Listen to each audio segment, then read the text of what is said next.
السلام علیکم اسٹوڈنٹس، ہمارا باب چہارم چل رہا تھا، تو باب چہارم سے ہم سبق نمبر 2 یعنی کہ امر بالمعروف و نہی عن المنکر پڑھ رہے تھے۔ تو اس سبق کے ہم جو پہلے 6 سوال تھے وہ پڑھ چکے تھے۔ آج ہم اس کا کوسچن نمبر 7 اور کوسچن نمبر 8 پڑھیں گے۔ تو کوسچن نمبر 7 ہے امر وہ خالی جگہ پر کریں۔ کوسچن نمبر 7 کا الف جز ہے امر کے معنی ہیں کسی کام کے کرنے کا ڈیش دینا۔ تو یہ آپ شروع میں اس سبق کے سٹارٹ میں پڑھ چکے ہو کہ امر کا معنی ہے حکم دینا، یہ حکم کا لفظ وہاں پہ آئے گا۔ اس کے بعد بے جز ہے نہیں کے معنی ہیں کسی بات سے ڈیش دینا۔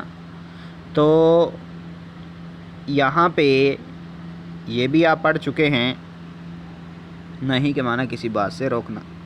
تو وہاں پہ لفظ کیا آئے گا؟ جملے کے مطابق روک دینا، روک کا لفظ آئے گا، ٹھیک ہے جی۔ اس کے بعد کیونکہ جملہ بنانے کے لیے لفظ کو تھوڑا سا چینج کرنا پڑتا ہے، لیکن معنی اور مطلب اور مفہوم وہی رہتا ہے۔ جیم جز ہے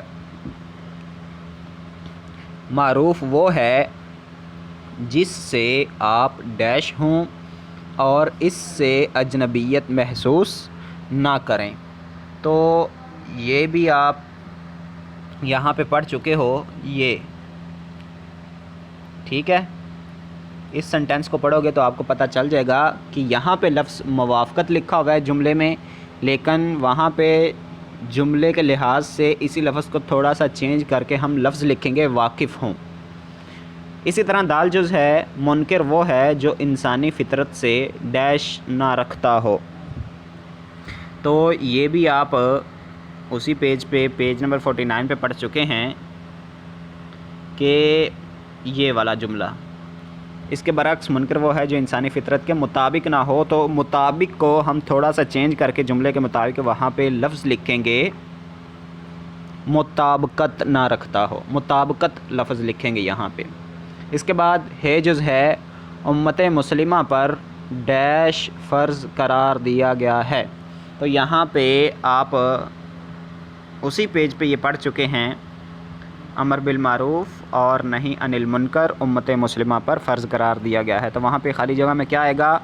امر بالمعروف و نہی عن المنکر، ٹھیک ہے جی۔ اس کے بعد کوسچن نمبر 8 ہے درست جواب پر ٹک کا نشان لگائیں۔ تو اس میں نمبر 1 پہ ہے تم سب سے بہتر، الف پہ ہے بندے ہو، بے پہ ہے امت ہو، جیم پہ ہے انسان ہو اور دال پہ ہے مرد ہو۔ تو تم سب سے بہتر امت ہو، یہ آپ پڑھ چکے ہیں، یہ دیکھ لو۔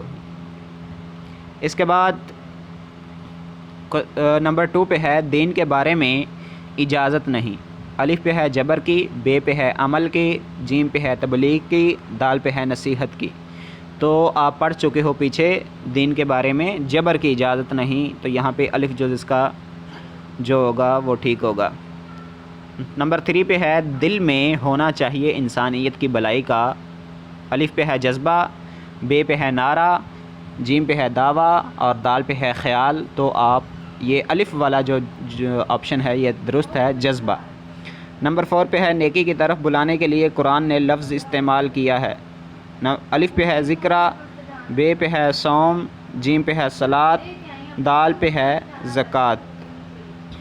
یہاں پہ نیکی کی طرف بلانے کے لیے قرآن نے لفظ ذکرہ استعمال کیا ہے، یہ آپ پہلے پڑھ چکے ہم، یہ میں آپ کو بتا دیتا ہوں، یہ ذکریہ ذکرہ، ٹھیک ہے جی۔ اس کے بعد نمبر 5 پہ ہے نصیحت اس طرح کی جائے کہ بات مخاطب کے اتر جائے، کان میں، دل میں، دماغ میں، خیال میں۔ تو یہاں پہ دل میں بات اترنی چاہیے، یہ بھی آپ پہلے پڑھ چکے ہو، یہ دیکھیں جی۔ میں آپ کو یہ بھی بتا دیتا ہوں، بات اس انداز سے کی جائے کہ وہ اس کے دل میں اتر جائے۔ یہاں پہ دل کا لفظ والا، دل والا آپشن یہ صحیح ہے، بے والا جو ہے، ٹھیک ہے جی۔ بچوں یہ تھے آج کے آپ کے 2 سوال، مجھے امید ہے کہ یہ آپ کو پتہ چل چکے ہوں گے۔ اپنا خیال رکھیے گا، اللہ حافظ۔